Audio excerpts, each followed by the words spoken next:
Hello there, and welcome to the Sleepy Alchemist. Tonight, we begin a slow-burning tale of old stone villagers, whispering scrolls, and a girl whose fire didn't wait for permission. Right now, somewhere in the past that smells of beeswax and black pepper, Lena leans over a flame that doesn't flicker like it should. No wind, no breath, no movement in the room but her own, yet the fire sways, not away from her, toward her. You probably want to know this. Lena isn't some mighty mage with scrolls of power or tower-top towers filled with dragons. She's just a girl with blistered fingers, a bookshelf that sheds bark, and one too many locks on her door. So before you get comfortable, take a moment to like the video and subscribe, but only if you genuinely enjoy what I do here. Also, tell me where you're listening from and what time it is where you are. I love hearing what corner of the world you're unwinding in. Now dim the lights. Maybe turn on a fan for that soft background hum, and let's ease into tonight's journey together. Lena was born in the village of Beltwine, a place that smelled of sheep fat, old apples and copper pennies after rain. Her attic room was always too hot, even in winter, and not because of the faulty chimney. That room was hers, not rented, not shared, not borrowed, and above it, the sky was always a little redder at dusk. She liked it better when her hands were busy. Her mortar was worn thin on one side, and she stirred in gentle clockwise circles like she was taught. Marigold petals, dried frog skin, a trick from a travelling tinker, and lard infused with bay root. The mixture hissed softly, but not from the flame, from anticipation. The fire in Lena's hearth didn't behave like other fires. It didn't wait for her flint. Sometimes it lit itself when she looked at it. Sometimes it wouldn't light at all until she felt a very specific kind of calm, like the stillness right before a sneeze. Her chants, decorative. The fire didn't care for them. It knew her mood, her heartbeat, even when her voice cracked on the final syllable of ignifera. The first time it happened, really happened, was when she tried to make sleeping salve for the village midwife. The instructions called for blue lavender, which Lena didn't have, so she muttered a substitution chant, while thinking of the purple petals anyway. The flame flared exactly as she thought the word Lena, not when she said it, when she thought it. That was new, that was unsettling, but she didn't stop. The truth is, medieval alchemy was more flexible than people think. Historians often get hung up on lead to gold and ignore the real charm, transformation of the self. Sure, some alchemists sought eternal life or panaceas, but others, like Lena, just wanted to feel in control of something, anything in a world where women couldn't vote, own land or learn Latin without getting side-eyed. The flame offered her that, not through servitude, but companionship. Obedience implies hierarchy. This was something different. Like her fire was listening, choosing to move when she did. Lena's books were stained with wax rings, charcoal smudges and the occasional paw print. She had a cat once, briefly. It left when it saw the fire grow bored and swirl into little dancers mid-air. Even cats have limits. One evening, with storm clouds blotting the moon, Lena climbed to her attic. Her braid was frizzy from sweat, and her apron smelled like boiled bones and juniper. The flame was already lit. She hadn't struck the flint. She hadn't even looked at it. It swayed to the left. Just slightly, she blinked, then shifted her weight. The flame leaned with her, almost playful. Her heart skipped. No, she turned away. The fire flicked upright, turned back. Whoosh, it reached for her again, not like a spark leaping for kindling, like a child lifting arms to be held. She whispered, "You're not mine." The flame gave a soft crackle, the kind of sound you hear in a fireplace when a log splits perfectly in two. Was it answering her? That night she didn't sleep. She sat beside it, book open but unread, and watched it. Every time her thoughts drifted to fear, to her mother, to the smell of burnt mint, the fire mirrored her, smaller when she felt small, restless when her doubts returned. Historians still argue whether medieval people believed in conscious elements or just used metaphor to explain what they didn't understand. Lena would say, both. Some days metaphor kept her sane. Other days sanity was too small to fit her life into. One fringe scholar once claimed that certain female alchemists channeled elemental spirits not through language but shared emotional resonance, like empathy. The church burned her notes. The next morning, Lena's hair smelled like smoke, and the fire had died on its own. Not because it needed to, but because she had. There's a difference. By mid-morning, Lena heard the footsteps slow, dragging and dust-heavy on the cobblestone path below her attic window. A stranger approached Beltwine, and that, in itself, was news. People didn't come to this town unless they were lost, cursed, or badly in need of pickled beets. The local monastery sat crumbling 3 hills over, and even the monks had stopped bothering the town with leaflets and guilt. This man, if he was a man, wore a hood the colour of graveyard ash. Not the romantic kind of ash that poets write about, but the sticky, smothering kind that clings to your teeth after a fire that wasn't supposed to happen. The hem of his robe was stained with road grime and something like honey, and he leaned on a staff shaped like a scorched shepherd's crook. He knocked once on Lena's door and then let himself in, polite. She barely had time to tie her braid back before he reached the top of the attic stairs. Brother Ash, he introduced himself, as though it were a name people didn't immediately flinch from. I'm looking for warmth. Lena didn't trust names like that. Names that sounded like they belonged in fables. Names that doubled as threats. The hearth's there, she said cautiously, pointing with a spoon still sticky with calendula salve. He approached it, but didn't sit. Instead, he knelt before the flame, hands out like someone begging, not for heat, but approval. The fire pulsed, once, a rhythm Lena hadn't seen before, not reacting to her, reacting to him. She narrowed her eyes. You're not from around here. No, Brother Ash said simply, but your fire and I go way back.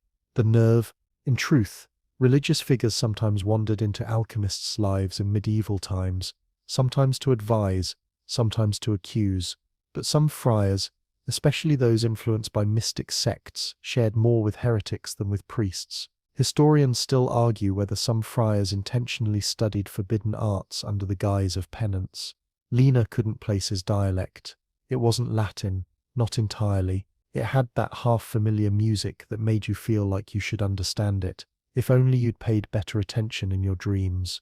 Brother Ash pulled a small vial from his sleeve. It clinked with something that looked like silver sand. Philosopher's powder, she asked. No, he replied. Ashes from a language that died screaming. She did not like how his flame danced when he said that. He turned to her. You've noticed it, haven't you? That it hears you before you speak, that it's not obedient. It's attentive. Her shoulders stiffened. And you should be careful with things that remember you before you remember yourself. He dropped the vial into the fire. The sand shimmered. The flame split into 3 thin braids of white gold light, each curling in a different direction, like it was sniffing the air for lies. You could have asked, Lena said, keeping her voice even. I don't need permission, Brother Ash replied gently. Only warning. There are fringe writings in the Speculum Igneum, a 14th century fire manuscript found scorched and fused to a candlestick, that mention mind-flame connection, a theory scholars mostly ignore because it sounds far too much like possession. Or, worse, collaboration. The air grew heavy with iron and clove. The light from the window dimmed, though the sun hadn't shifted. Lena stepped back. The flame bent toward Brother Ash like a bow, and then it snapped upright again, as if catching itself in the act. He stood. Your fire's still young. Hungry. It knows your shape, not mine. I want you to leave. Oh, you will, he replied cryptically, and turned to go. But not yet. The fire didn't flicker as he left. It held itself still, waiting for Lena to breathe again. When she finally did, the first thing she thought wasn't fear. It was envy. How had he done that? What was in that vial? How long had his fire known him? She sat back down on the rug, exhaled, and let her palm hover over the heat. Not close enough to burn, just close enough to feel. The fire leaned toward her hand, gently, like it missed her already. The next night, Lena made a mistake. Not the kind of mistake you fix with a rag and a sigh. The kind that leaves the walls of your root cellar sweating with vapor and a ring of white scorch marks seared into the stone floor. It started with an old recipe. She had found it in a tattered corner of the red-eyed book, a manuscript bound in cracked oxhide and sealed with wax that looked bitten through, not broken. According to legend, these books were copied by night, illuminated by candlelight mixed with serpent venom. Historians still argue whether such volumes were ever more than myth, convenient excuses for burnings and missing monks. The recipe called for philosopher's salt, which, contrary to popular legend, had nothing to do with turning lead into gold. It was supposed to amplify clarity of thought, an inner sharpening. Lena hoped it might help her understand her fire more deeply. The ingredients were vague, as alchemical texts tended to be. Salt harvested beneath the moon, water touched by dreaming fish, and most notably goat urine filtered through wool and aged for 3 days. Lena, feeling confident, possibly overconfident, replaced the goat urine with steeped dandelion tea, a substitution she justified with logic. Both were bitter, both earthy, a fair match in theory. The fire did not agree. It began with a sulphurous huff, like the room was holding its breath. Then a sullen pop, the kind of pop that says, "I'm warning you." And then the fire rose, sharply, angrily, before coiling into a downward spiral, right into her cauldron. The cauldron screamed.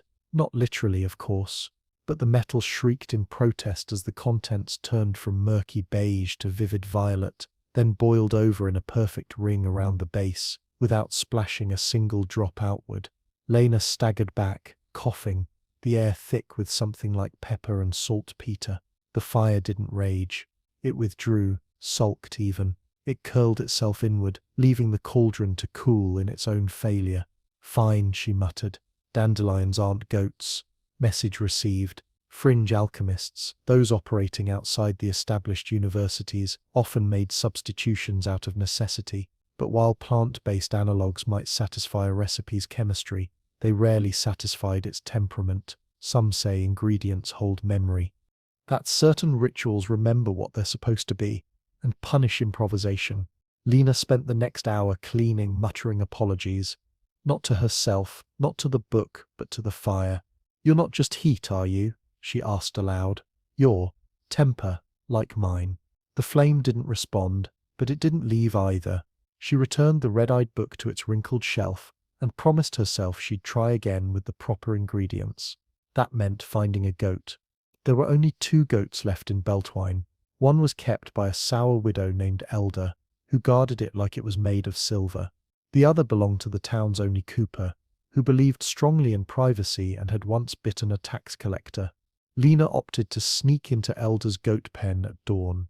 Historical footnote: medieval alchemists were not above trespassing, especially when it involved animals. In fact, a 13th century woman named Ysabeau was reportedly excommunicated for stealing 5 frog legs and 1 rooster toenail for a midnight tincture. She later claimed they walked into her cauldron voluntarily. Lena crept through the morning fog, hands cold despite her gloves, and waited for Elder to go inside. The goat, named Maybelle, snorted at her. "I just need a little," Lena whispered. "Nothing you'll miss." Maybelle bleated once and turned away, tail twitching. The act of collecting goat urine, in case you're wondering, is exactly as undignified as it sounds. Lena improvised a shallow ceramic dish, baited with a sprig of crushed thyme, and waited behind the woodpile like a shameful druid. By mid-morning, success. 1 reluctant deposit, swirled through wool, ready for aging. Back in the attic, she set the dish beside the fire. The flame gave a flicker that could only be described as pleased. This time, when she stirred the mixture, the violet hue emerged gently.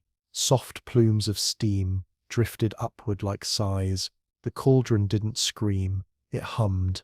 The fire swirled once, lifting just enough to lick the edge of the copper rim, and no further. It knew she got it right.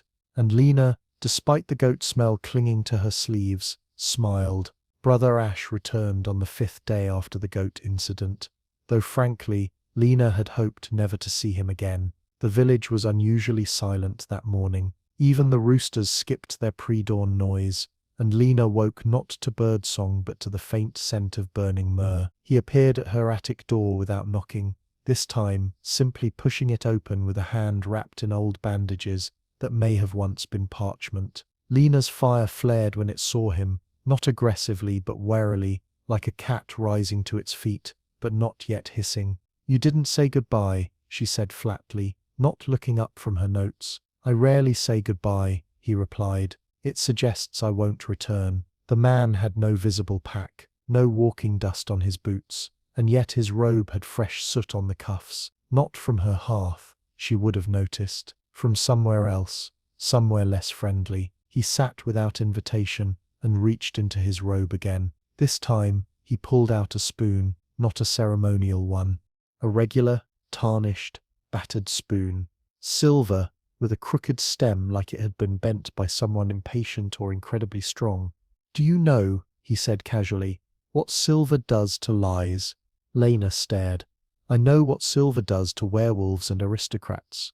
It softens," he continued, turning it in his fingers, "when someone speaks a falsehood in its presence, but only if the falsehood matters." She arched a brow. "That sounds convenient. Quirky fact," he said, smiling. "Silver was once believed to carry moonlight even when buried. Some say it remembers light. It can't bear shadows." He held the spoon toward the fire, and then, very slowly, it melted, not bent, not warped, melted, like sugar on a griddle. The stem sagged into a droplet, and the bowl flopped into a gleaming puddle on the stone. Lena leapt back. "What did you just—" "I asked it a question," he said. It didn't like the answer. The fire crackled, a sharp staccato of sound like tapping fingernails. Lena wasn't sure if it was angry or just amused. Either way, it hadn't done that before. Historians still debate the reliability of accounts describing truth-telling metals. Some say these were metaphors, tools to judge character. Others suggest early attempts at lie detection via temperature sensitivity or chemical reaction. But no consensus exists, and no spoon has ever testified. Brother Ash leaned forward. "Your fire knows you better than you do. You're thinking too small. You brew teas, chase dreams in cauldrons. But the fire, it remembers before you even ask." "What do you want from me?" Lena asked. "To warn you," he said, "that something's looking." She didn't like that, but she believed it. He stood and reached into the folds of his robe one last time, producing a small scroll sealed with a fingerprint in wax, black, not red. "This will burn when you're ready," he said. "Not before." And with that, he left. Again. Not down the stairs. Just gone. As if the room had grown tired of his weight and let it slip through. The fire danced nervously afterward, like a child who'd just seen a ghost but couldn't decide whether to be scared or thrilled. Later that night, Lena placed the scroll on her desk and lit a candle. Not with flint, but by focusing her breath, not exhaling, just intending. The flame lit, softly, warmly, with no sound. It didn't touch the scroll. That was new. The scroll didn't burn, not a lick of it. Even when she nudged it closer to the flame, it refused to ignite. The wax seal didn't melt. The parchment didn't smoke. It wasn't time, and Lena for once was okay with not knowing why. She placed the scroll in her drawer, careful not to disturb the dried rue she kept for headaches, and turned to the fire. "I don't think he's finished with us," she said aloud. The flame leaned slightly toward her, then straightened. A nod. She wrapped herself in her quilt and sat beside it on the floor, letting the warmth creep into her bones. "Just you and me again," she murmured, "until it isn't." Outside, a cold wind passed by without rattling the shutters. The fire blinked once, then held steady. Lena didn't mean to roast the rat. In fact, she hadn't even seen it until the fire did. It was mid-afternoon, and she was preparing a poultice for a village boy's scalded foot, marigold, comfrey, beeswax, and a splash of vinegar to keep it honest. The recipe wasn't fancy, but it worked better than the priest's incantations, which mostly produced hives. Lena hummed to herself as she stirred. The mortar nestled between her knees and the fire behind her. Then the fire moved. Not just a flicker or a cozy lean. It arched forward, fast, like it had spotted something, and lunged. There was a shriek. Not hers. Something sharp and tiny and outraged. She turned. The rat was already smoking, paws curled, caught mid-scurry by a sudden spurt of flame along the flagstone wall. Its whiskers curled like parchment edges, its body stiffened, and then, just as quickly, the fire drew back. Lena stared, not horrified, not even surprised, just quietly impressed. "You're fast." The fire responded with a short, upright flicker, proud, if such a thing were possible. She got a cloth and cleaned up the tiny, tragic mess, murmuring a blessing she didn't remember learning. Something about warm returns and soft earth, the kind of words that feel like they come from before. Historically, rats weren't just vermin, they were omens. In many medieval towns, a sudden influx of rats could precede plague, famine, or fire, but a single rat, roasted alive by sentient flame, that wasn't in the usual portents. She tossed the remains into the compost pit.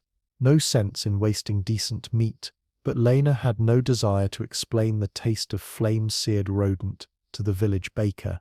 Besides, something about the crisped whiskers unsettled her. Back inside, she washed her hands and sat near the hearth, stirring the poultice again. Her fingertips were still warm from the fire, even though she hadn't touched it.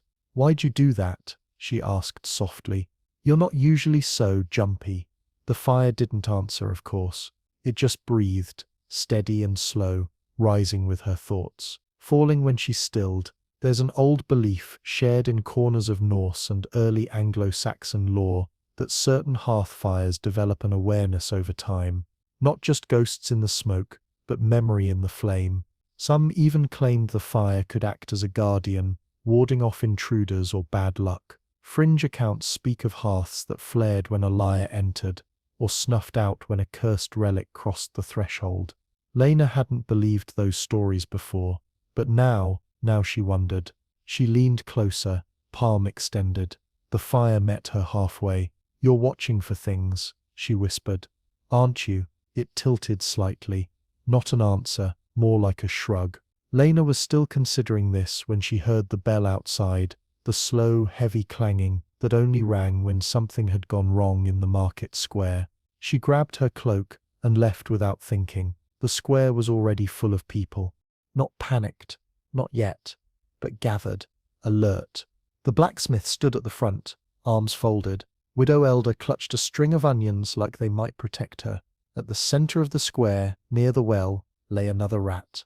Not charred, not curled.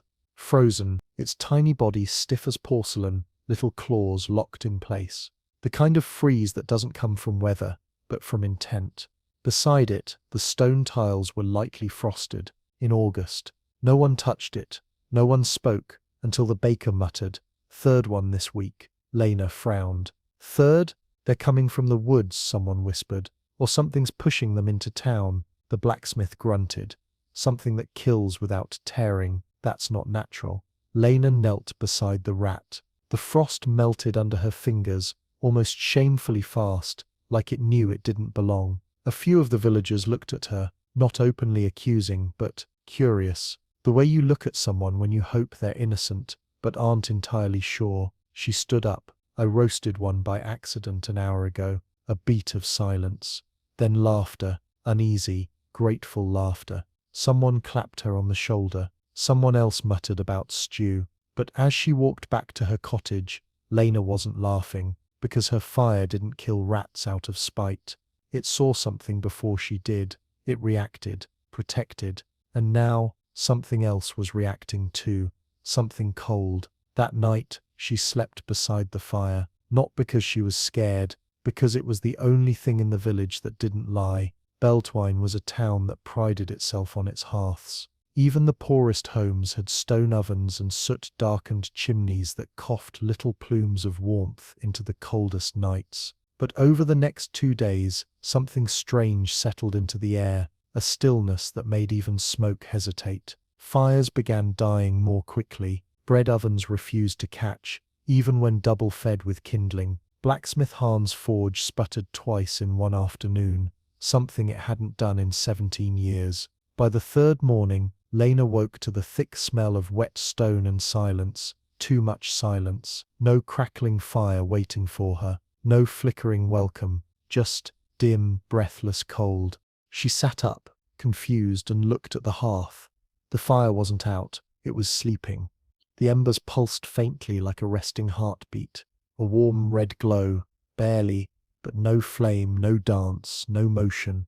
It wasn't angry, it wasn't bored, it was waiting. Waiting for what? She asked aloud, but her voice sounded muffled in the still air. She leaned forward, focusing her breath, not her words. Nothing. She placed her hand over the ash, not touching it, just hovering, and slowly, reluctantly, the flame rose, one thin strand, no thicker than a candle wick, trembled upward. It didn't light the logs. It didn't want to. It just looked at her. "I know," she said softly. "You're not the only one here anymore," because she'd felt it too. When she walked through town earlier that week, her boots clicking on cobblestone, she noticed it. The absence of warmth where it should have been. The bakery, normally fragrant and flushed with heat, stood cold. The ovens were open, their interiors dark and dry. The baker's apprentice rubbed his arms while kneading, his lips pale. "No fire all day," he told her, then glanced sideways. "Thought it might be your sort of thing." Lena didn't take the bait. "I'd like to think my sort of thing doesn't starve loaves." He had nothing to say to that. By mid-afternoon it was worse. The candle shop shuttered early. Beeswax candles refused to catch, unless lit with flint from outside the village, and someone whispered about a farm wife whose stove had frozen over while her soup was boiling. That's not how physics works, not even medieval physics, which often included demons and very bad soup. But Lena didn't laugh, because the air felt wrong, like every flame had stepped just 1 inch away from the world. So, she returned to her attic, and knelt before her hearth, palms open, voice quiet. "Tell me," she whispered, "what do you see?" The flame didn't answer in words, but it leaned backward, away from her, toward the wall. She turned, confused, and that's when she noticed it. A thin film of frost had gathered in the corner where the ceiling met the floor. No open window, no draft, but the frost was there, spider-thin crystals crawling over stone like a nervous blush. She stood slowly and walked to it. The frost didn't vanish as she approached. It grew. She extended a finger. The cold bit, her hard and sudden, like teeth. Not cold like weather, cold like rejection. She snatched her hand back, startled. The fire flared behind her, not violently, just enough to say, "Don't." There's a forgotten entry in a Welsh bestiary that speaks of airless frost, a kind of spiritual cold that devours warmth from the inside out. Not temperature, but essence. A metaphor, scholars assume, but fringe historians think it may have described magical affliction, cursed objects, enchanted places. Lena wasn't sure what this was, but she was certain it wasn't natural. Later that night, she walked through the town again. The lanterns glowed but faintly. Candles sputtered without wind. Chimneys coughed smoke, but no light followed. And the people, they looked afraid to ask. She passed the Cooper's house. No firelight in the window. The schoolhouse, dark. The church's votive candles had been replaced with wet clay jars. Only one place still glowed. Her attic. She could see it from the square. A warm, soft light, flickering in regular rhythm, not fast, not frightened, but alert, watching. Lena climbed back up the ladder steps, pulled off her boots, and sat cross-legged by the hearth. "Looks like it's just us," she said. The flame curled gently toward her in response. "You're still breathing," she whispered, a small crackle, affirmation, "but something else is not." She lit a fresh candle from the hearth. Direct contact, not flint. The flame passed easily from hearth to wick, but as she walked to her desk, the flame shrank. The candle hissed. By the time she reached the frost-ringed corner, the candle was dead, extinguished without smoke. The frost pulsed, barely noticeable. But it was breathing too, just not like fire. Lena had heard stories of the ashen birch grove since she was small, tales traded between sleepy farmers and wrinkled herbwives, always beginning with a glance over the shoulder. It was a patch of forest east of Beltwine, where no fire ever caught, no matter how dry the kindling or fierce the spark. Children were warned away from it not out of superstition, but practicality. You could die of cold within 10 paces of its trees, even in August. So naturally, Lena decided to go there. She left just after dawn, carrying only what she needed: a wool cloak, a wax-sealed satchel, and a candle still faintly warm from her hearth. Her fire didn't protest, but as she closed the attic door, it gave a single sharp flick, like a sneeze of concern. The path to the grove curved through low grass and bramble, past fields now strangely yellowing at the tips.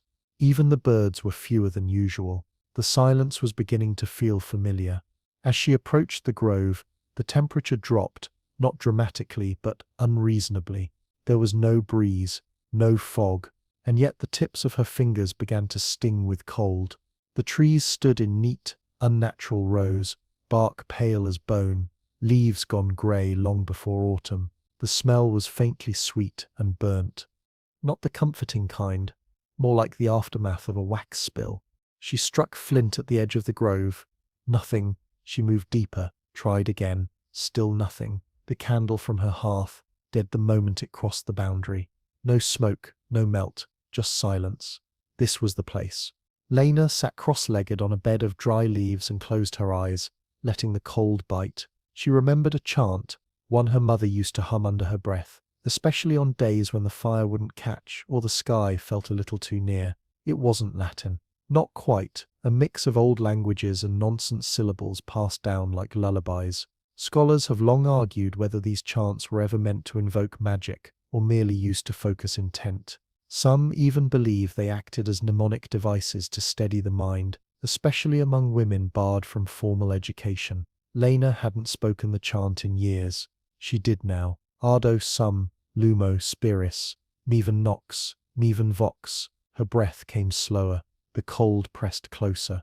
And then something moved behind her.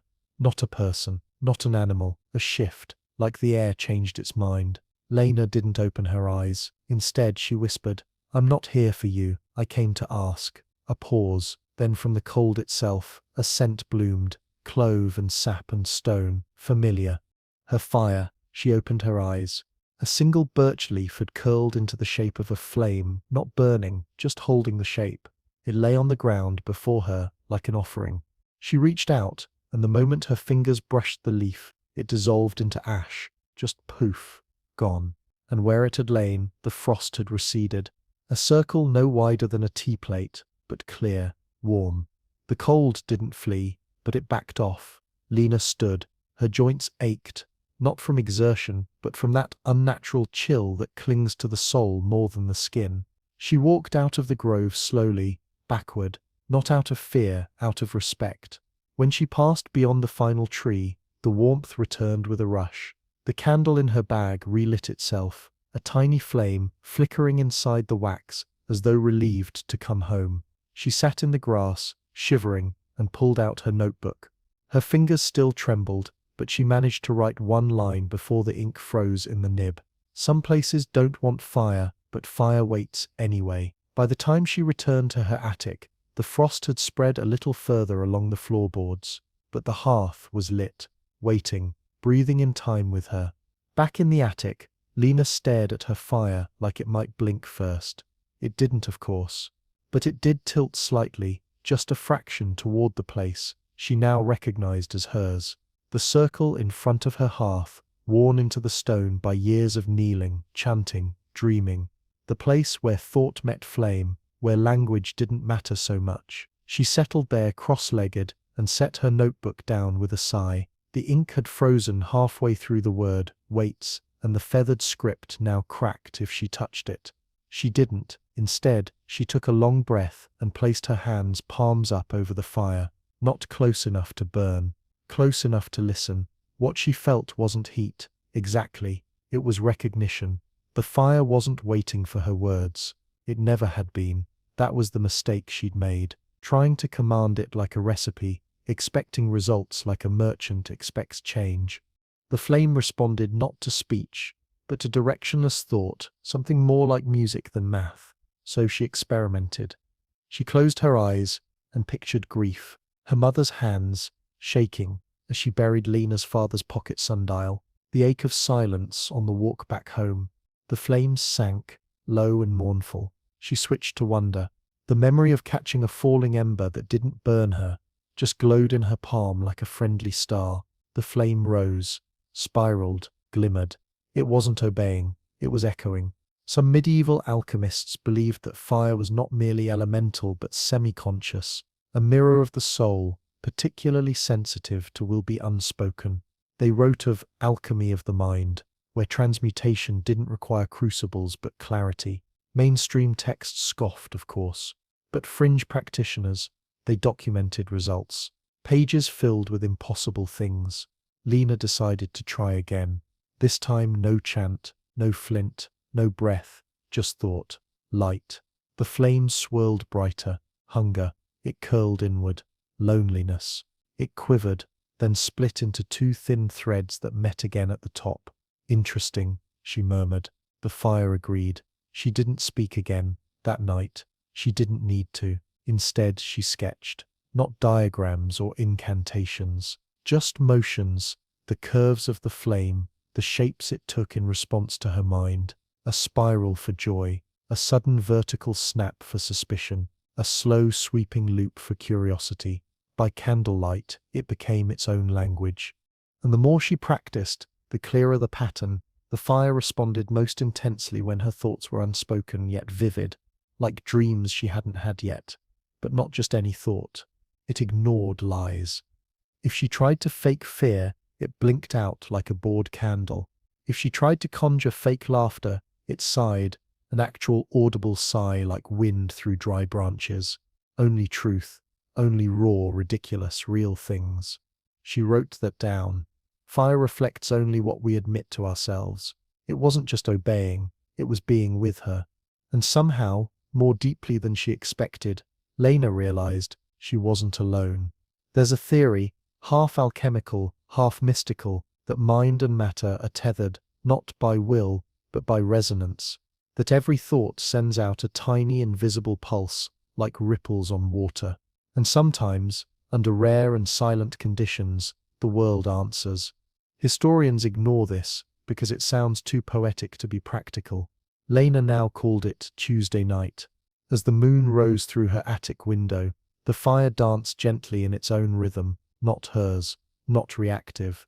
It existed, peacefully. That's when she realized it was learning, not from her commands. From her emotions. When she mourned, it comforted.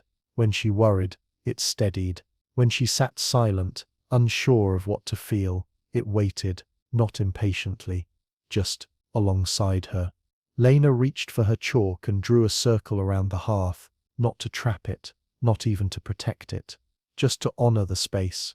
When she finished, the flame rose, slightly, softly, then settled back down, a bow. That night, she fell asleep on the floor beside it, no blanket, just the hum of warmth. Her thoughts flickering in time with the fires, and in her dreams, she saw words she'd never learned, glowing on blackened pages. They didn't translate. They didn't need to.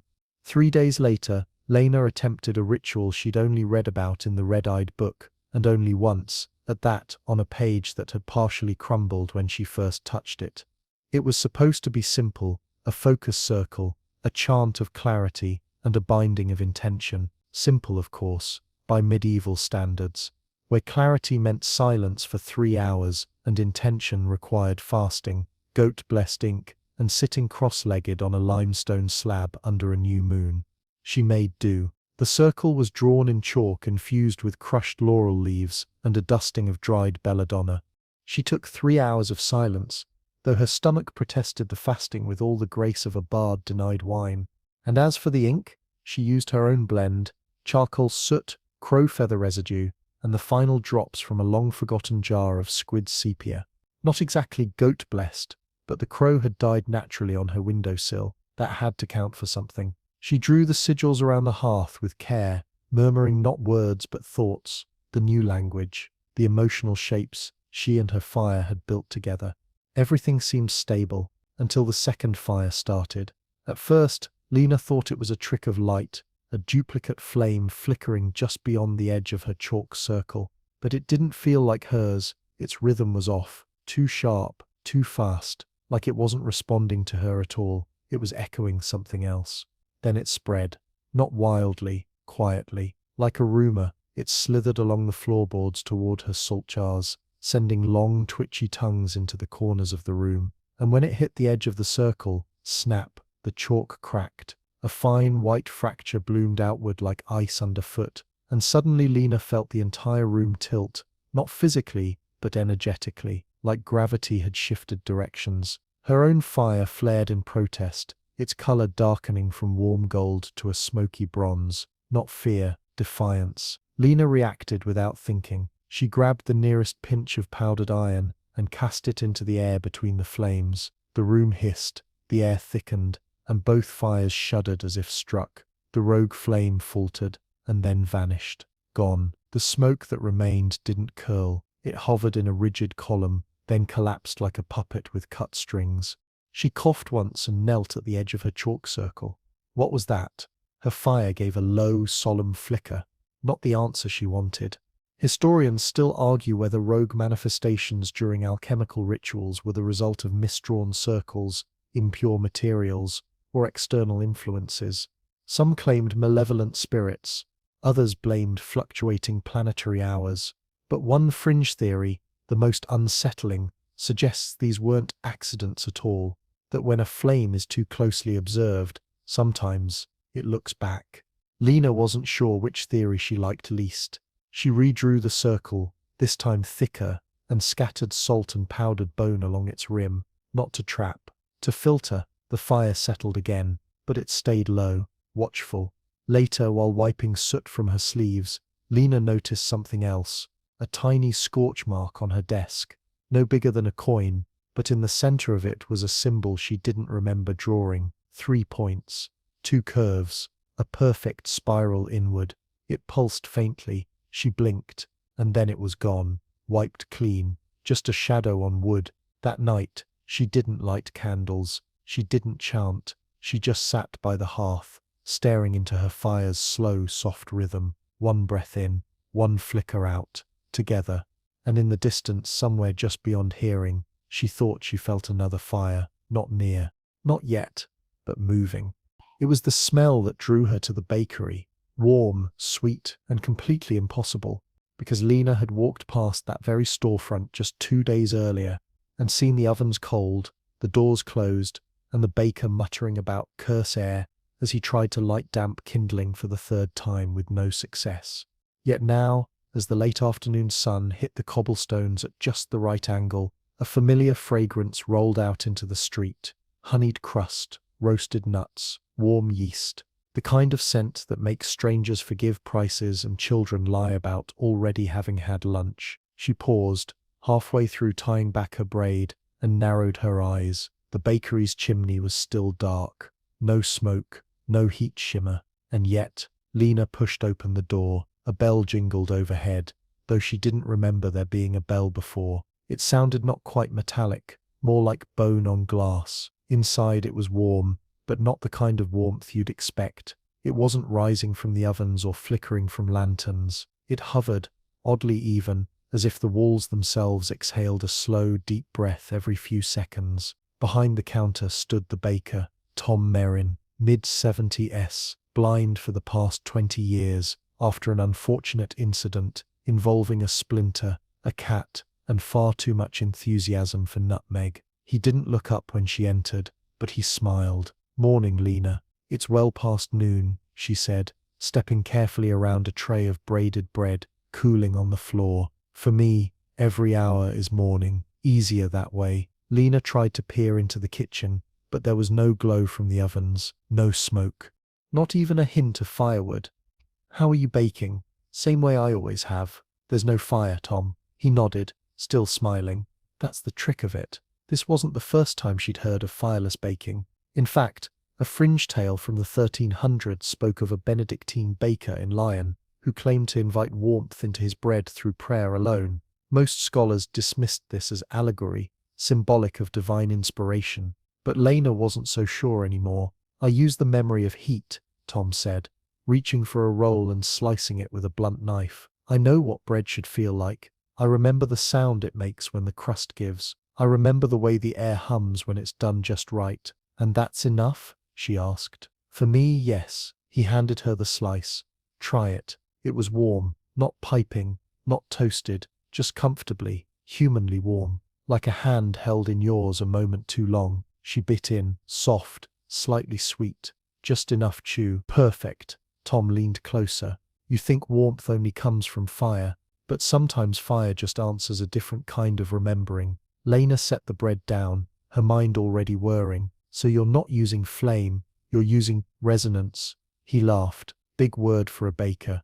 I'd say I'm using trust. I trust the bread will remember what I want. Outside, a breeze rattled the sign on the door. Lena lowered her voice. Have you had any cold spots in here lately? Tom nodded slowly. Near the back shelf. One of the old proofing drawers won't stay closed. Air's wrong in it. Like something waiting. He wasn't alarmed, just aware.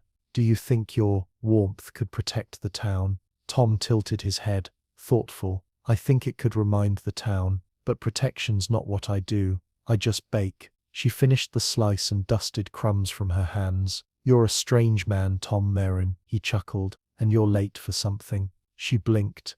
What? He pointed behind her. Your flame's calling. She turned, puzzled, and saw it. A flicker in her satchel, barely visible, curling around the drawstring like steam, not fire, not smoke, something in between. Lena grabbed her bag and bolted, murmuring thanks as she pushed through the door. By the time she reached her attic, the flame in the hearth was waiting, tall and still, like it had paused mid-conversation until she returned.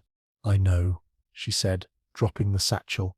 The bread had stayed warm, even away from Tom. She sat by the fire, watching its steady rise and fall. Some things, she whispered, don't need fire to burn. The flame curved inward in quiet agreement. The next time Brother Ash arrived, Lena didn't bother pretending to be surprised. She was crouched beside her hearth, grinding dried clove buds with the flat side of a spoon.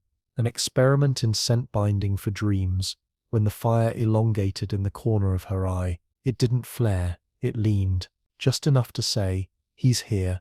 And then the door creaked open. He didn't knock. He never knocked. This time, he was barefoot, his robe trailing soot like breadcrumbs across her floor. In his hand, he carried something silver, something humming softly, something that shouldn't have been glowing without heat. A spoon, Lena said. Again, not just a spoon. He smiled. A riddle. He held it out, and the silver shook slightly in his fingers. It vibrated like a tuning fork, or a lie detector with opinions. What burns? He asked, but never consumes. She didn't answer right away. Instead, she watched her fire, which had stilled into an unnatural vertical flame. No flicker, no crackle, listening. Desire, she offered. He shook his head. That one does consume. Memory. Closer. She frowned. Light. He let out a chuckle that was more steam than laughter. Better still. But no. He placed the spoon gently into her fire. It did not melt. It sang, a high-pitched hum that resonated through the room like a bell tolling underwater. Lena flinched. The fire dimmed. The spoon stilled. He leaned in. What burns but never consumes, girl? She looked him straight in the eye. Name. He grinned. There she is. Then the spoon dissolved, not melted, just unknit, as if its atoms were bored of cohesion. The fire sighed. Deep, long, not from strain, from release. Brother Ash stood. Your fire knows your name now, but I wonder, do you? It wasn't a question. It was a challenge.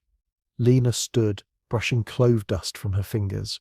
I know who I am, but do you know who was before you? He said. The flame you ride was once bound to another, maybe two, maybe more. Fire doesn't forget, Lena. It just waits for the next one to listen. She swallowed. You said last time something was looking. What did you mean? His eyes for a brief second reflected flame, not her fire, a different one. Dim, sullen, cold.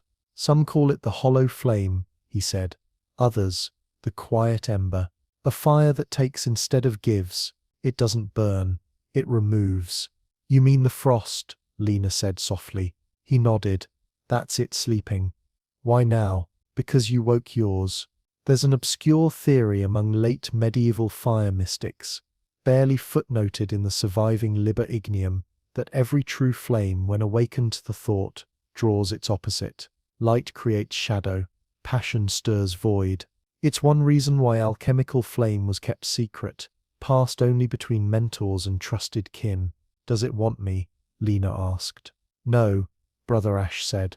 It wants your fire, but it'll take you to get there. The embers at her feet shifted nervously. And you? She asked. What do you want? His smile dimmed, to make sure it doesn't win.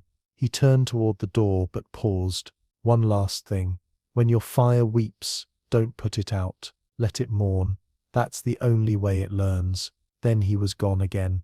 Same as before. No footsteps. No closing door. Just absence. Lena stared at the hearth for a long time.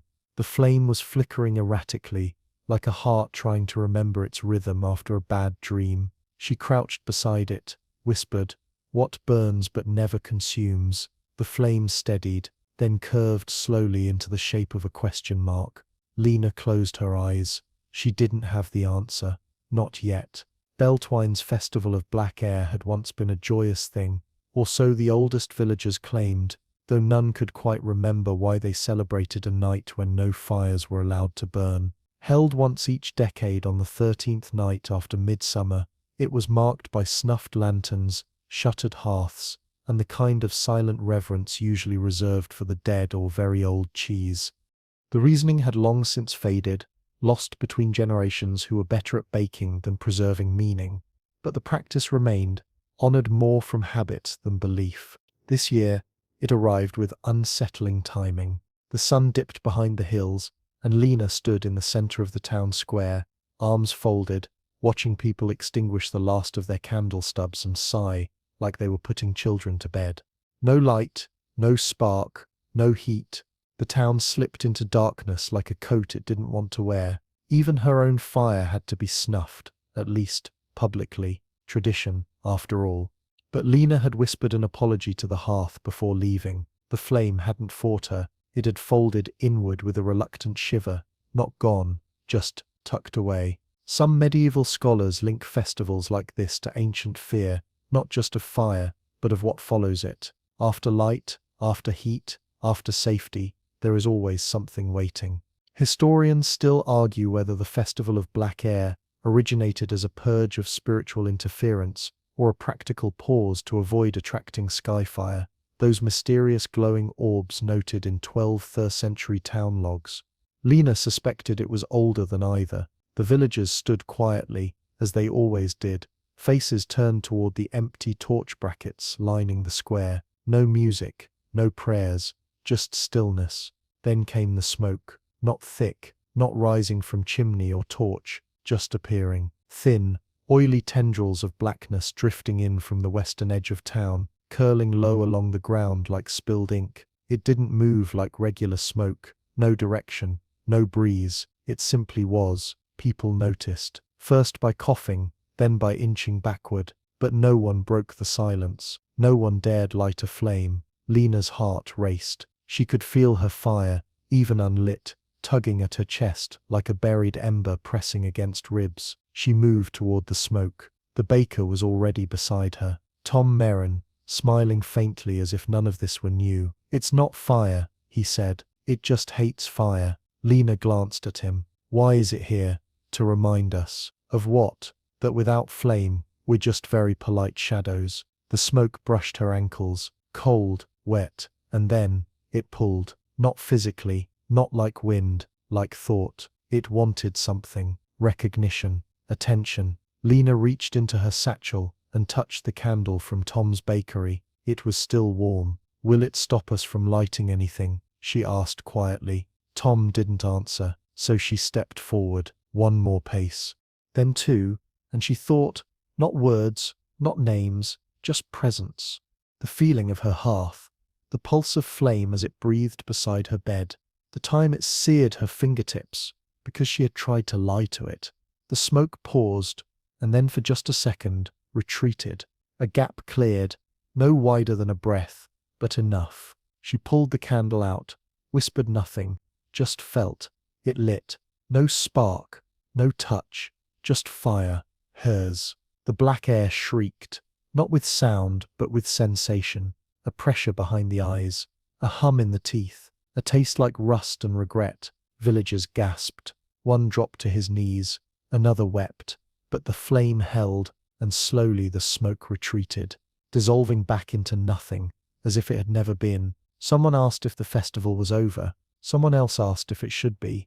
Lena just stood there, holding her little light, watching the way it trembled in the windless night. When she finally returned home, her hearth fire was waiting, lit, all on its own. It didn't ask her to speak. It already knew the letter wasn't addressed to her. In fact, it wasn't addressed at all. It was sealed with twine and pressed flat beneath a loose attic floorboard. Lena hadn't stepped on since she was 9. She only found it because the frost had crept there overnight, drawing her attention with its delicate lacework along the edge of the plank. She pried it up, expecting mold or some long-forgotten spider grave. Instead, she found the letter, folded neatly, wrapped in waxed cloth, and bound by a simple ribbon made from nettle fiber. She unfolded it carefully. The ink had faded but not disappeared. No greeting, no date, just a salutation, to the one who listens before she speaks.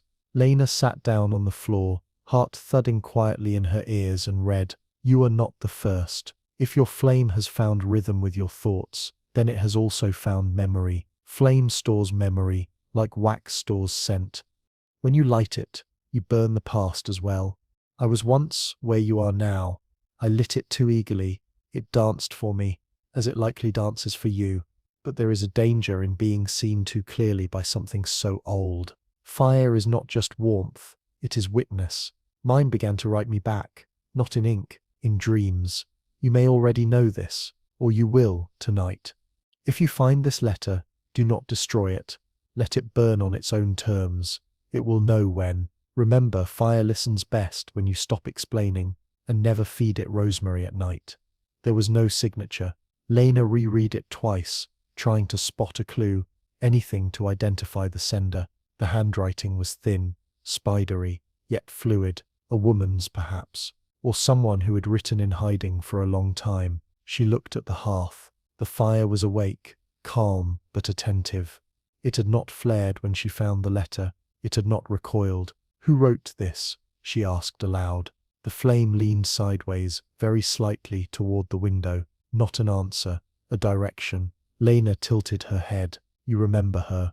A single pulse of heat, like a nod. In medieval alchemical lore, there are rare mentions of silent correspondence. Alchemists who left letters, not for their peers, but for the next mind the fire would find. They believed flame, once bonded to thought, carried impressions across time, inkless conversations. Fringe scholars dismissed this as eccentric romanticism, but Lena no longer believed in coincidences hidden under floorboards. That night, she didn't write anything. She waited. She turned all the lights down, drew a loose chalk circle just wide enough for her knees, and sat by the fire with the letter in her lap. She thought of the handwriting, of the phrase "flame stores memory like wax, stores scent." She thought of all the strange scents her fire had once made when she wasn't paying attention, and she realized some of them weren't hers. She had thought the fire was responding to her, but what if it had also been echoing others,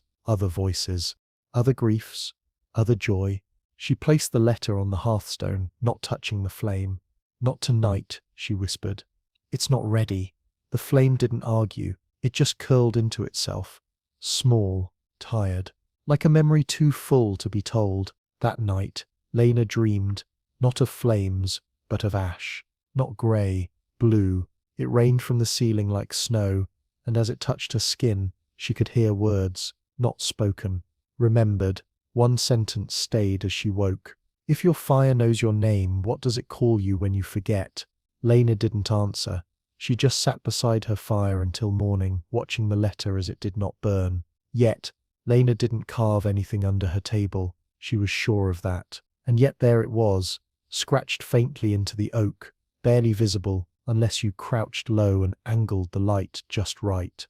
A name, not hers, not any she recognized. The lines were jagged, deliberate, pressed deep as if done in haste or pain. Elira, the name stirred something in her chest.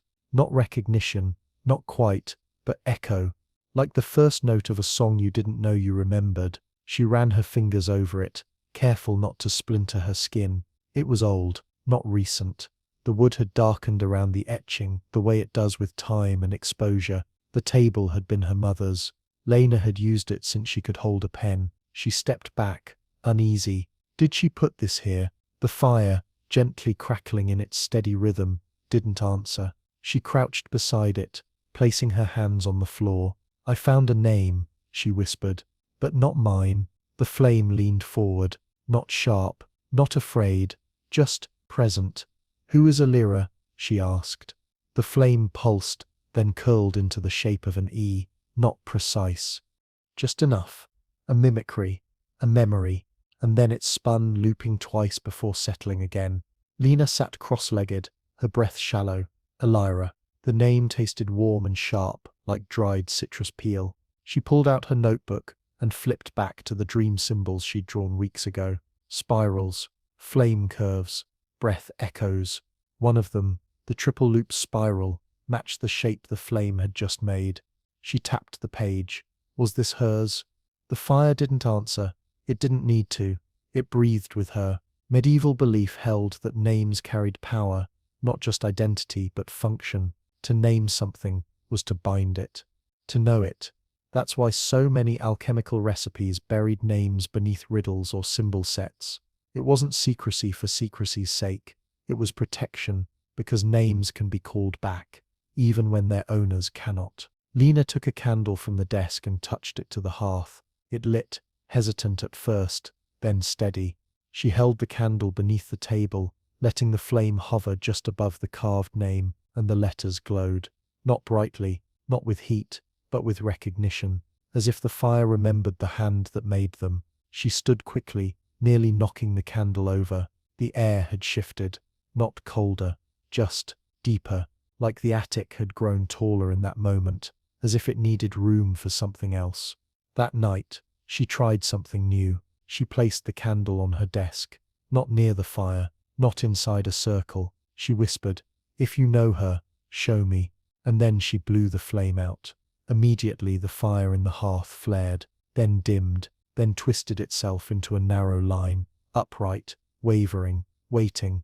A shadow rose in the smoke, not a figure, a suggestion, curved lines like folded wings, a circle, broken, a name not spoken, but felt. Alira. Lena opened her mouth to speak, but no words came. Instead, the room shifted again. Time slowed. Her breathing synced with the fire, and in her chest bloomed a warmth that wasn't hers, not hers alone. A shared pulse, a relay. Alira hadn't been a stranger. She had been, before Lena, or within, or, somehow beside. The fire dimmed, returning to its usual rhythm, and the attic was hers again. Mostly, Lena sat very still, staring at the name scratched into the underside of her table. Alira, not forgotten, just waiting for someone who knew how to listen. The name hovered in her thoughts all the next day. Alira. Lena didn't say it aloud, not once. It didn't feel like a name to be spoken, not yet. It felt like something her fire might reclaim if it heard her pronounce it carelessly, like a borrowed note from a song only half remembered. So instead she thought it, and her fire answered. It didn't leap or flare. It pulsed, slow, warm, steady, as if hearing its own reflection, the way someone might hum along to a lullaby they once heard in the womb. That's when it happened. The fire wrote back. One curl of smoke drifted upward, unusually dense. It split, hovered mid-air for a moment, and then coiled into letters, glowing faintly against the dim attic light. Lena she froze. She hadn't spoken. She hadn't even thought her own name clearly. Her mind had been wrapped around Alira, tangled in mystery and memory. But the fire had offered her a word, her name, her real one. Historians still debate whether early alchemists believed flame to possess full intelligence, or simply reactive mimicry. Some argue that flame reflects the subconscious, a kind of external echo of unspoken thought. But fringe writings claim something far stranger, that once flame knows you, it remembers you backward as well. "You know me," she whispered. The flame danced. "Before I spoke, before I named myself." It bowed. For the first time, Lena understood the strange tension she'd felt when working rituals, even as a child. Why fire had always felt too familiar. It hadn't been obeying. It had been waiting. "Who am I to you?" she asked quietly. The flame rose in a slow spiral, then snapped into a sharp point, a memory, a blade, a purpose. Then it softened again, as if to say, "Not yet." Later that evening, as Lena sat scribbling notes by candlelight, she felt the name again, Alira, pulling at the corners of her awareness, not as a person, as a presence, not haunting, sharing. She dipped her quill and paused. "What did you see?" she murmured, and the flames swirled. She watched carefully this time. The smoke curled, more deliberate now, as if tracing words against an invisible page. E spiral, I drop, R spine, A circle, not letters, feelings, a rhythm,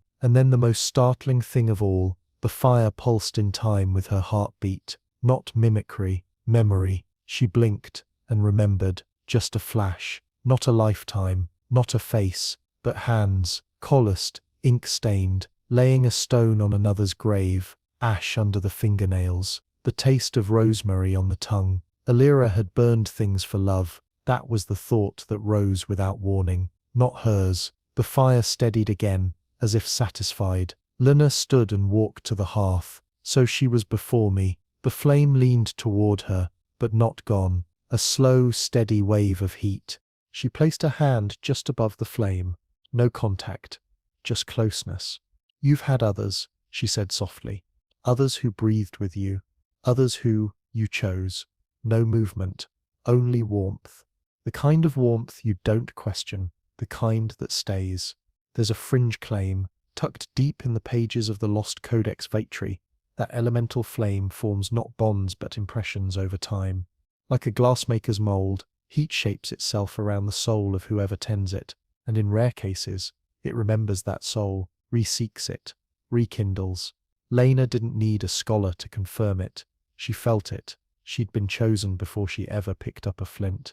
She turned to her notebook, hesitated, and then wrote, "Alira burned for love. I burn to understand. The flame knows both." She placed the pen down, closed the book, and for the first time, didn't fear the quiet. The fire breathed with her, slowly, silently. It knew her, before she ever said a word.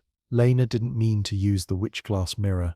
It had belonged to her grandmother, who kept it wrapped in linen and hidden beneath a floorboard of her root cellar, like a secret too dangerous to throw away. She'd called it the selfish mirror, and warned Lena, once sharply, to never look into it on an empty stomach. Naturally, Lena had looked, just once, at age 12, and what she saw had frightened her so much she'd pushed it to the back of her memory, like an old dream you hope wasn't real. But tonight, after Alira's name, after the letters in smoke, after that pulse in her chest that wasn't hers, Lena found herself digging under her bed for the cracked black glass disc, linen still wrapped but stiff with age. She unwrapped it slowly. The glass wasn't like regular mirror glass. It didn't reflect clearly. It was deep, not just dark but deep, like staring down a well in winter, and the surface shimmered slightly, as though remembering water. No frame, just a disc of pure black, about the size of her face. She placed it near the hearth. The fire flared once as she brought it close, but didn't recoil. She knelt and angled it so the flame would reflect, not herself, just the fire, and waited. What appeared wasn't her face. Not at first. It was hers, yes, but not in the present tense. The hair was longer, streaked with white, the skin older, more lined, but the eyes, those were still hers, and behind them, the reflection of her fire blazed. Not flickering, not playful, blazing, as if it was in her, not beside her. She blinked, and the face changed. Now it was younger, a girl, maybe 10 years old, eyes wide, and filled with stubborn tears. Her hand was stretched towards something off-screen, a hearth, a pyre. Lena couldn't tell, and then it changed again. Not her, but close. The reflection was a woman with the same cheekbones, the same tilt to her head when she concentrated. But her clothes were wrong, too old, too heavy. A tunic, dyed with ochre and cinched at the waist with braided cord. Her hands were coated in soot, and behind her the fire didn't flicker, it watched. "Alira," Lena whispered. The image held. Historians still argue whether black mirrors, specula obsidiana, were used for magic or meditation. Some claim they allowed introspection beyond the surface. Others argue they revealed only what the user already feared, but a few fringe voices, mostly silenced by the church, suggested they weren't mirrors at all, but doors. Lena didn't feel like she was staring into glass. She felt like she was being stared at. She lifted her hand toward the surface. The image did not mimic. It reached back, fractionally, just a twitch of one soot-stained finger, then it faded. The mirror went still. Lena set it down, carefully, then backed away. Her heartbeat was fast, but not panicked, more like anticipation or recognition. The fire behind her had grown quiet. Focused, she turned. Its shape was strange now, wider, not taller. It curled into itself, like a snake coiling in sleep, and in its center, a dark spot. Not black, just empty. She crouched, peering closer. "What are you showing me?" The flame flicked once, sideways, not toward her, not toward the ceiling, toward the mirror. She turned back, but the glass now reflected only her attic, her hands, her small, quiet fire. No Elira. No future self, just Lena.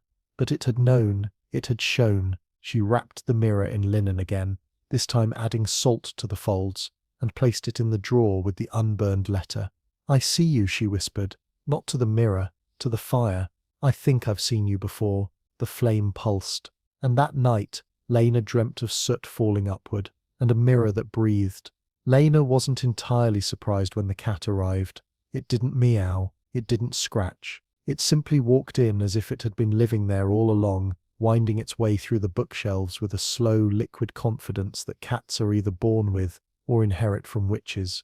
It was enormous, not fat, but present, long-limbed, thick-coated, with eyes that glowed like coals on the edge of dying. They weren't orange or yellow, they were red, the kind that flicker when you close your eyes too fast. "Absolutely not," Lena said flatly. The cat jumped onto her desk and curled itself beside her inkwell. "You're not even trying to pretend you belong here." The cat blinked, and then, unceremoniously, it dipped its paw into the inkwell, flicked a single black drop into the air, and watched it hiss as it hit the fire. Lena stared. The flames sputtered, then shimmered, not with pain, with interest. "You're a pyromancer's cat, aren't you?" The cat stretched, yawned, and tucked its paws beneath its chest in the universal pose of smug indifference. She sighed.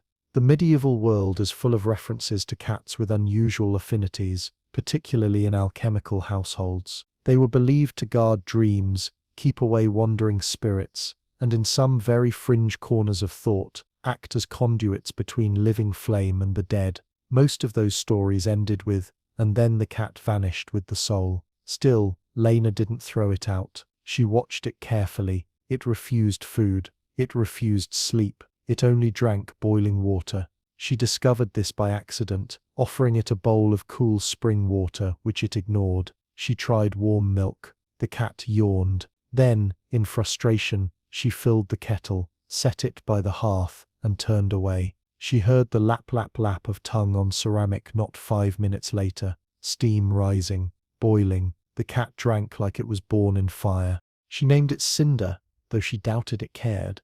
That night, it sat by the hearth with her, not touching the flame, just watching. When Lena leaned in to feed the logs, the cat did too, mirroring her posture, eyes fixed on the flicker. Then it did something new. It growled. Low and soft, not at the flame, but at the space behind it. Lena froze. "What is it?" Cinder hissed. A short, furious noise, and the fire leapt high. A burst of light, sudden and jagged, shot up the chimney, and the attic filled with the scent of scorched rosemary. Lena clutched her chest. The hollow cold, the one that had crept from the birch grove and lingered in the corners, was gone, at least for now. The cat sat down and resumed its smug loaf posture, like nothing had happened.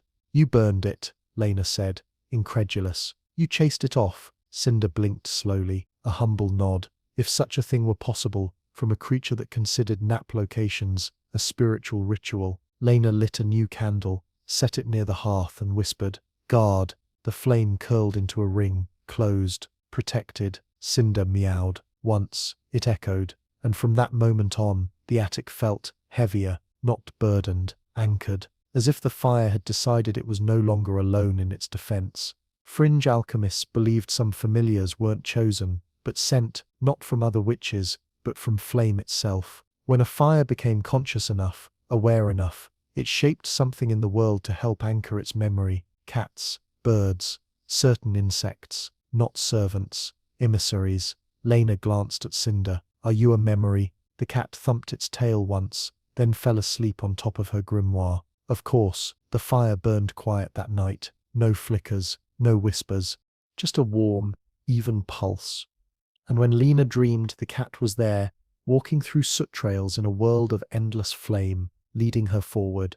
The forge had no fire, and yet the metal glowed. Lena stood at the threshold of Beltwine's old smithy, the hammer strokes ringing out into the morning air with perfect rhythm.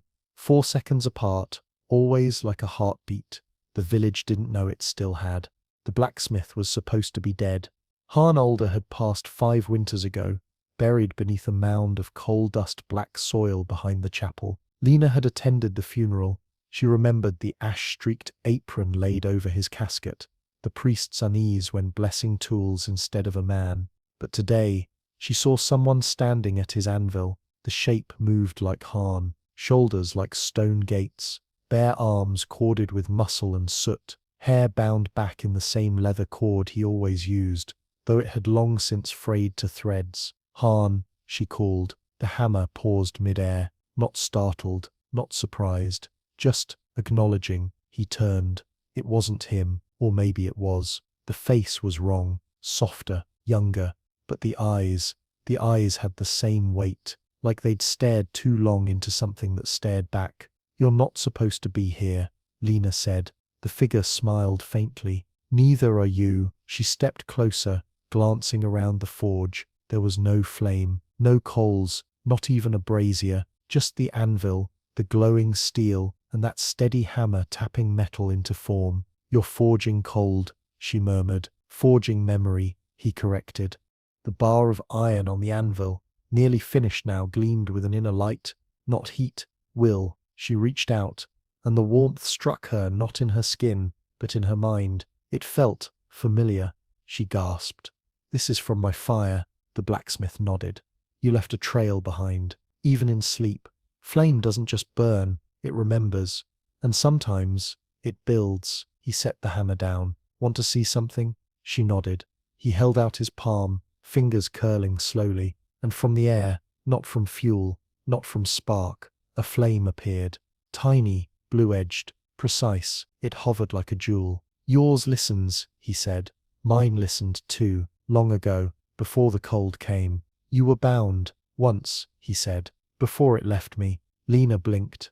It left, not out of anger, out of warning. When the hollow flame crept in, when the warmth began unraveling, it whispered to me one last time. "What did it say?" He smiled, sadly. "It said, not all warmth should be trusted." She understood. Some warmth conceals, some warmth seduces, some warmth lies. She glanced down at the half-forged blade. "Why a sword?" He shrugged. "Because the cold doesn't reason. It consumes. Will it be enough? Not by itself, but it remembers who held it.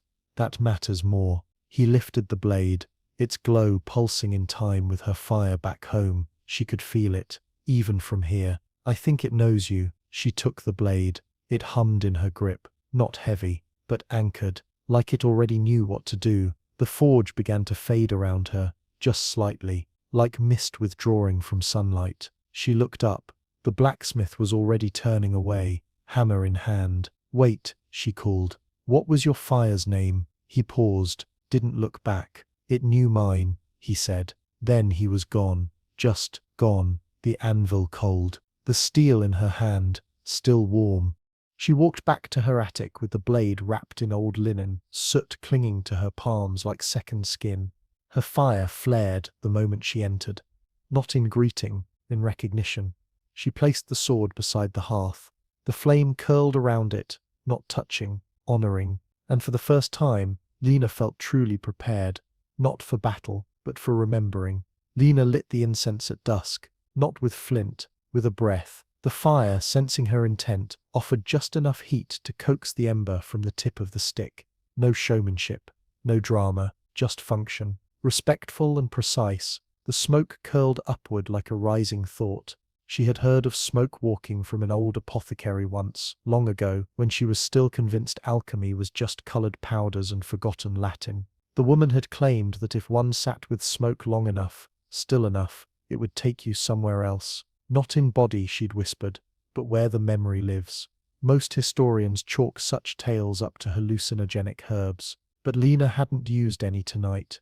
Only myrrh, wormwood, and elderflower, none of which should induce visions.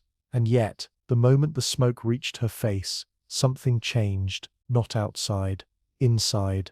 It no longer smelled like incense. It smelled like the riverbank behind her childhood home, damp and sun-warmed, like rosemary crushed beneath her mother's boot, like chalk dust and iron, her first alchemy class. And then the attic faded, not into darkness, but into smoke. She opened her eyes and saw the room, soft and blurred, as though viewed through breath on glass. And within the smoke, voices. Not sharp, just whispers, like the sizzle of old paper. Languages she didn't know, but somehow understood, not because of the words, but because of the emotions riding them, like reading someone else's dreams through their handwriting. She breathed deeper, shapes began to form. A circle of women seated around a basin of ash, a child holding a candle to their lips, not lighting it, but listening to it. A figure, tall, robed, face hidden, burning a name written backward, and in the center of it all, fire, not the kind in her hearth, something older. It didn't flicker, it observed. Lena whispered, Allura. The smoke thickened, and from it stepped a form, not quite physical, not quite ghost. She couldn't see the face, only the outline, draped in memory, holding a spiral-bound talisman of pressed soot. The figure raised one hand, and Lena understood. The fire didn't speak in words. It spoke in remembered truths. You didn't command it. You confessed to it. She reached toward the figure, but her fingertips passed through. The smoke parted, and the attic returned. The incense had burned down to its final curl. The hearth still glowed, steady and warm. But in her lap lay something that hadn't been there before. A ribbon of smoke-writ silk, grey-black and soft, embroidered with a single phrase, "Those who breathe flame must also exhale shadow." She didn't know what it meant. Not yet. But the fire stirred as she read it, and the sword beside the hearth hummed again, quietly, like a memory trying to stay awake. Fringe alchemists believed smoke-walking allowed the mind to graze against flame's oldest memories, stories not written but felt. These weren't always visions. Sometimes they were just reminders. Lena folded the silk carefully and placed it inside the red-eyed book. Then she turned to her fire and said softly, "I think I saw her." The flame didn't leap. It leaned, just enough to say, "We remember." It started with the village well catching fire, which, in fairness, shouldn't have been possible. Wells don't burn. They flood. They rot. They echo. They swallow coins. They occasionally whisper things no one wants to admit hearing, but they don't ignite. And yet, this one did. The scream went up just after dawn. Lena was still in her attic, feeding Cinder his morning steam boiling water with 3 cloves and a splash of vinegar. Apparently his preference when she caught the sharp, metallic scent of smoke laced with damp stone. She stepped out and saw it. A ribbon of flame, thin and impossibly bright, licking the lip of the well like it had climbed out rather than fallen in. No wood, no fuel, just stone, moss, and centuries-old water, and fire dancing on top of it like it had been waiting. The villagers gathered, stunned. One brave boy threw a blanket over it. The blanket caught fire. The boy screamed. He wasn't burned, but his hair curled inward like struck metal. No one spoke Lena's name, not out loud, but they looked at her, some with fear, some with expectation. She walked slowly into the square, every step echoing louder than it should have. "What did you do?" someone whispered. "Nothing," she said honestly. "Not this. It's your kind of fire." She knelt beside the well. The flame responded, not like a greeting, more like mockery. It twisted, a slow and ugly spiral, forming a shape she recognized. A circle, broken, not hers. She reached into her satchel, pulled out the blade from the cold forge, and held it near the fire. The flame flinched. That was new. It recoiled like a snake touched by a colder hand. It didn't vanish, but it writhed, uncomfortably, and retreated just enough to make space. Lena stood and turned to the villagers. This fire wasn't lit. What does that mean? She stared into the flickering ribbon. It wasn't summoned, it was released. There's an obscure belief, mostly found in the margins of Flemish alchemical records, that certain sites, wells, caves, abandoned hearths, can store fire. Not the warm kind, not even the wild kind, the hollow kind. The kind that waits quietly for a name to echo near enough to awaken. She turned to Tom Merrin, who had appeared silently beside her, eyes narrowed. "You know anything about this?" He sniffed the air. "That's not your flame, but it's hungry. How do I put it back?" "You don't, then what?" "You offer it something worse to chew on." The villagers backed away as Lena stepped forward and held out her hand, not into the fire but above it. Her flame back home burned beneath her skin like a second pulse. She could feel it responding, moving toward her fingertips even now, though she hadn't summoned it. "You're not mine," she whispered to the well fire.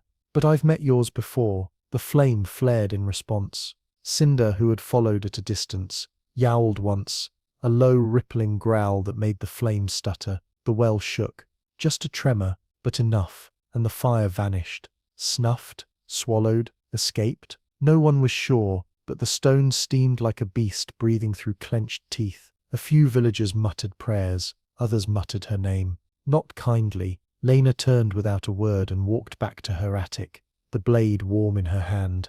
The fire in her hearth flared as she opened the door, not in greeting, in alarm. It swirled violently, then focused, sharpened into a long point, aimed toward the east wall, toward the red-eyed book. She walked to it slowly. There, on the cover, a new mark had appeared, burned, not inked, into the leather, a spiral breaking outward.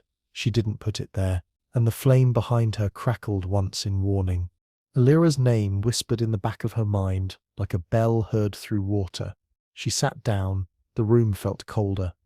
Even with the fire alive, it arrived in the post, which was absurd. No one mailed anything to Beltwine. There was no functioning courier, no postmaster, no parchment-bearing pigeons, and certainly no one delivering packages stamped in wax shaped like teeth.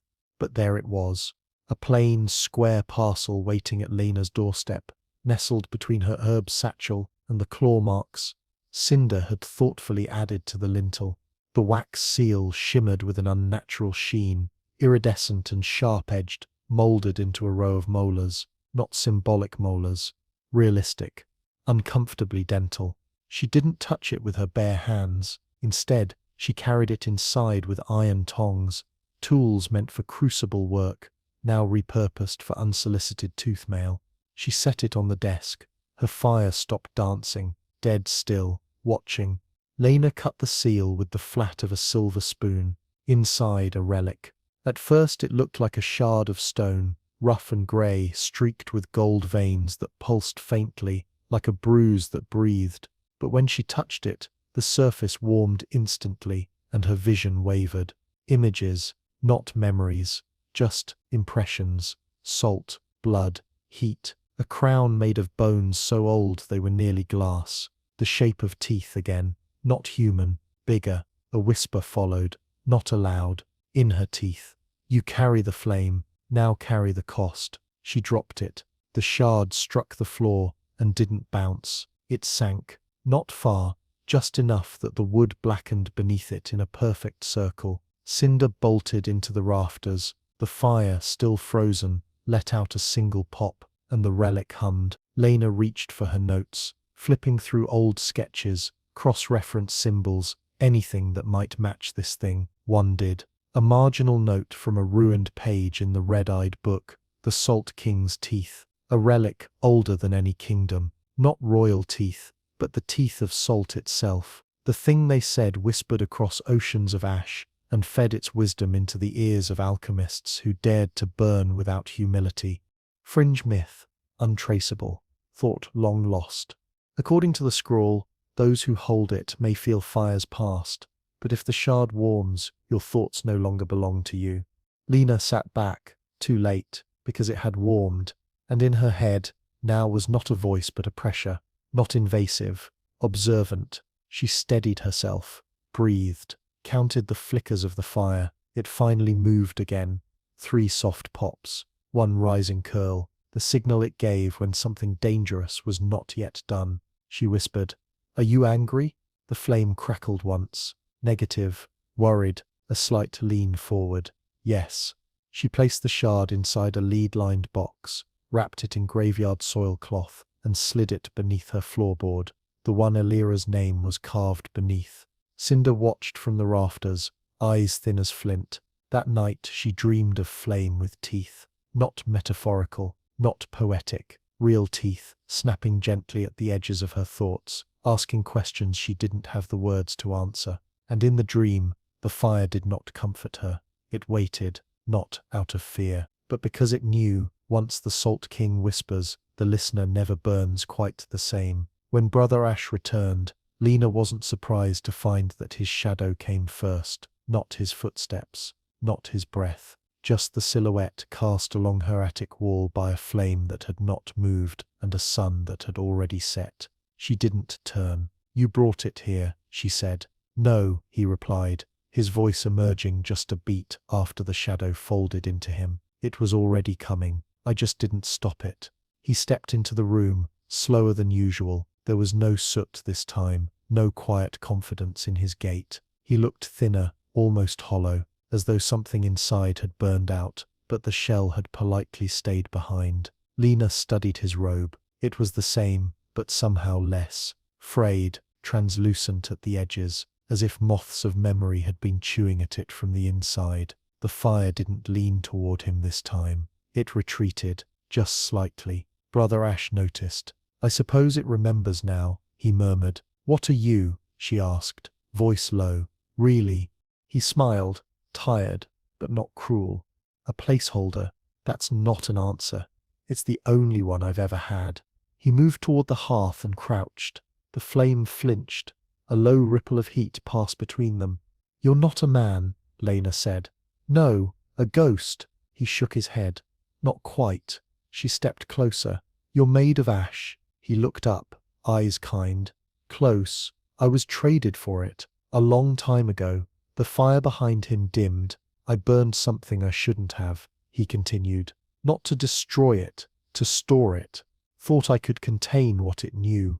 Fire agreed, for a time. "What did you burn?" Lena asked. He looked toward the floorboards. "My name." The room went still. Not quiet. Still. Even the flame waited. He stood slowly, and as he did, the robe slumped inward, as though nothing was holding it up anymore. Lena blinked, and saw it. Beneath the cloth, no skin, no bone, just ash clinging to form, swirling like dust in a jar, barely tethered by will. "You've been empty this whole time," she whispered. "No," he corrected.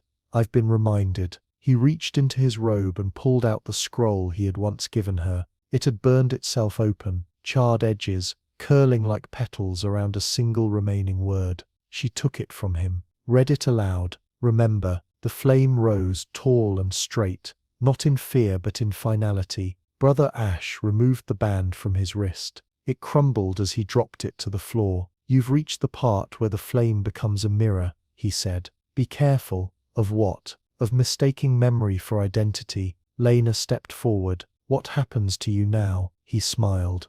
"Nothing." And then the robe fell, soft as paper collapsing in on itself. No body, no ash pile, just absence. And a scent. Rosemary and burnt sugar. The fire returned to its regular rhythm, calm, centered, but emptier. Cinder crept down from the rafters, tail flicking. He sniffed the robe, gave a single disdainful paw tap, and returned to his perch. Lena unrolled the scroll again. The word had changed. Now it read, "Begin." She sat on the floor and whispered to the fire. He traded his name. "I still have mine." The flame dipped, but then it pulsed, slow and steady, acknowledging, not relief, not grief, but acceptance. And from somewhere far off, maybe deep beneath the floorboards or beyond the chimney, she felt something colder stir. It had noticed the absence, and it was curious. They brought her to trial with kindling at her feet. It wasn't official, not by royal decree or parchment seal, but in Beltwine, You didn't need a judge when enough frightened neighbors gathered with torches in their hands and shame in their throats. The accusation was never spoken aloud. It didn't need to be. The well had burned. The baker's chimney wept ash for 3 days. A stillborn calf was found with soot in its lungs. And Lena hadn't been afraid. That was the real offense. She stood in the center of the old chapel courtyard, surrounded by villagers who wouldn't meet her eye. Not quite a circle, not quite a mob, just enough to mean something. The priest, who hadn't stepped foot in her attic in 7 years, cleared his throat. "Lena of Beltwine," he began, "you are called forth to prove your flame is not blasphemy, not guilt, blasphemy, because fire that listens, that was a godless thing." Lena held her blade wrapped in linen, her fire breathing beneath her ribs, and her silence like a second name. They poured holy water into the basin before her, the kind that stank faintly of iron and unresolved guilt. "You will place your hands in the water," the priest said. "If you are true, you will feel nothing. And if I'm not?" she asked quietly. He said nothing. But someone in the crowd stepped forward with a bundle of ashwood branches. They were already damp, ready to burn slow. Cinder sat on the chapel roof, tail twitching, eyes like lanterns in a storm. Lena looked down at the water. The fire inside her flickered, not in fear, in warning. She could feel the pressure gathering at the base of her spine. The heat that wasn't physical, the presence of her flame. It didn't want to go in, not because it feared pain, but because it knew what else was there. The basin glistened, and for a moment, only Lena seemed to see it. A ripple formed, not outward, inward, like the water was breathing. Something waited inside it. She took one step forward. The villagers leaned in. The priest whispered a prayer he didn't believe. Lena extended her hands over the surface, and the fire within her rose. It didn't burst through her skin. It didn't lash out. It simply warmed her truth. And as her fingers touched the water, it evaporated, not boiled, evaporated, gone, no hiss, no steam, just dry. The stone basin now held nothing, only a thin dusting of salt. She looked up. The priest stepped back, face pale. "She didn't burn," someone whispered. "She cleansed it," someone else muttered. "Or she burned what was hiding in it," said a third. Lena said nothing. She turned, blade in hand, and walked past them. The crowd parted. Not reverently, not angrily, cautiously. Cinder hopped from the roof and joined her without a sound. Back in her attic, the fire pulsed softly as she entered. Not celebration, not relief, but readiness. She sat beside it and whispered, "They wanted to drown you." The flame curled in. "They don't know what it means to burn with something, not against it." The fire brightened, and from beneath the floorboards, the shard of the Salt King hummed, quietly, just enough to say, "The cold saw you." Lena stared into the flame and for the first time didn't feel small. She felt named, not as Lena, not as Alira, but as the one whose flame does not ask for permission. The first time Lena saw fire weep, it didn't cry smoke. It cried scent. She'd been preparing her notes for a dream distillation ritual, one she'd been hesitant to try. Dream capture wasn't illegal, strictly speaking, but in most places, it was categorized somewhere between unsanctioned witchwork and psychic tax evasion. Not deadly, just misunderstood. But that night, her fire changed without warning. It didn't flare, it softened. Its center sagged inward, as if sagging under a weight too emotional to name. No wind, no draft. The air didn't move, but the fire mourned. And the smell, it wasn't wood, or wax, or even scorched herbs. It smelled like memory, worn fabric, iron ink, lavender, left too long in a drawer, cold milk, dust from pages never finished, and beneath all of it, salt. Lena sat still, hand halfway through writing the word transference, and simply watched. The fire drooped. It didn't die. It grieved. "Who did you lose?" she asked aloud. The flame didn't answer in crackles or flares. It exhaled scent, and Lena felt it, not just in her nose, but in her bones. A mourning too ancient to have a name. Something had been taken from it, long ago, long before Lena, before Alira. before fire even answered to humans at all. Historians argue whether the elements can experience grief, or if what we perceive as sorrow is just instability in pattern. But a few fringe scholars, those brave or foolish enough to speak plainly, have suggested something else. That fire was once part of a whole, not one element, one being, broken, scattered, reshaped into warmth and destruction alike. And that sometimes, when the flicker's quiet and the breath pauses just so, it remembers the unity it lost. Lena sat quietly and let the fire cry, not with tears, with scent. The cat, Cinder, padded forward and lay down, unusually gentle. He didn't preen, he didn't stare. He simply placed one paw at the hearth's edge and listened. The flame curved toward him, not possessively, gratefully. "I didn't ask you what you gave up," Lena said softly. "Back when you chose me, when you moved before I spoke." The fire pulsed, low and blue-edged. She closed her eyes and breathed in the memory it offered. She saw a woman, older than Elira, older than names, kneeling before a fire too vast to be owned, not calling to it, not binding it, just weeping beside it. And the fire wept with her, not in heat, in shared loss. When Lena opened her eyes, her cheeks were wet. She hadn't noticed the tears falling. The fire had mirrored them, or maybe caused them. "I'm sorry," she whispered, "for whatever you had to give up." The flame leaned forward, soft as breath, and for the first time, Lena realized her fire had never needed her commands. It had never needed her words. It had needed her company. All this time, the rituals, the books, the chants, they were fine, decorative, but the bond wasn't forged through mastery. It was forged through presence, through grief and wonder, and sitting quietly in the dark. The scent faded slowly, leaving only the warm, unremarkable smell of charred rosemary and old parchment. Cinder closed his eyes. The fire returned to its gentle rhythm. And Lena knew, before the cold would ever strike again, it would have to pass through a fire that remembered pain and chose to burn anyway. She no longer chanted. She no longer whispered phrases from the red-eyed book, or traced sigils onto the floor in bone ash and salt. She didn't draw breath in dramatic ways or raise her arms as though calling a thunder god. She just breathed, and the flame followed. It didn't wait for flint.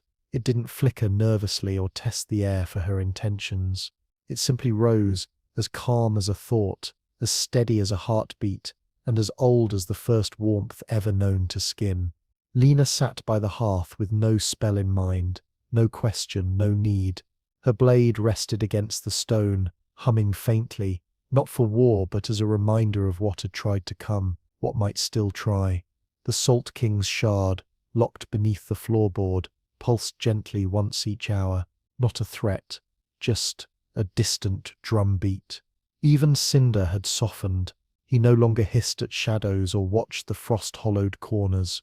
He curled beside the fire and blinked slowly, like a creature who had finally outlived all 9 lives and found one more worth keeping. Outside, the wind clawed at the shutters, but the cold no longer entered the room, not because Lena had barred it, because her fire stood there now, a silent gate. It no longer needed her to explain, because it knew her. It had known her before she spoke, and now, so did she. Not as a name in a village ledger, not as a Lyra reborn, not as the alchemist's girl or the flame witch, but as a presence, a breath. The fire knew her, and she no longer feared what that meant. There's a theory, very fringe, very quiet, that the oldest fires choose their own keepers, not the boldest or the most learned, or the ones with scrolls of silver-inked Latin, but those who wait, those who sit beside silence and do not flinch. Lena was one of those. Her breath, slow and steady, rose in rhythm with the fire, and for the first time in what felt like centuries, both the girl and the flame were content. No tricks, no visions, no rising frost, just a shared quiet, a peace not earned through force or flame, but through witnessing. The red-eyed book remained closed, the witch-glass mirror stayed dark, and the name Alera, it still whispered beneath her thoughts like a well-tuned string, but it no longer begged for answers. It simply echoed, as all true flames do. Lena closed her eyes, Her fire rose, cradling the room in a warm hush. No more voices, no more shadows, just light and breath and memory. And now, let's let the flame fade a little.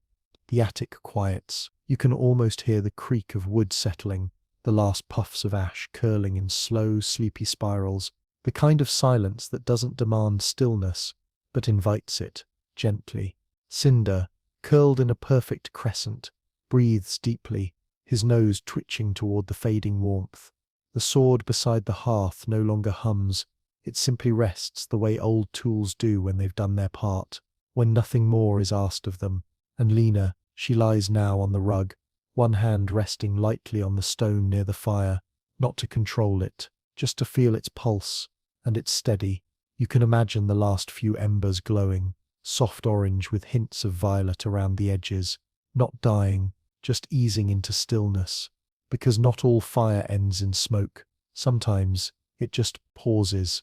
So if your eyes are heavy now, let them close. No need to speak, no need to stir. Just let the quiet wrap around you, like the weight of a well-worn quilt. Feel the slow, sleepy warmth across your face. That safety in knowing something is watching over the cold, keeping it outside, not because it was told to, but because it chooses to. Your breath matches the fire's now. In, out, rise, fall. It knows you too, even here, even now. So sleep, if you haven't already. The fire will stay lit, and it will remember you, just as you remember her. Good night.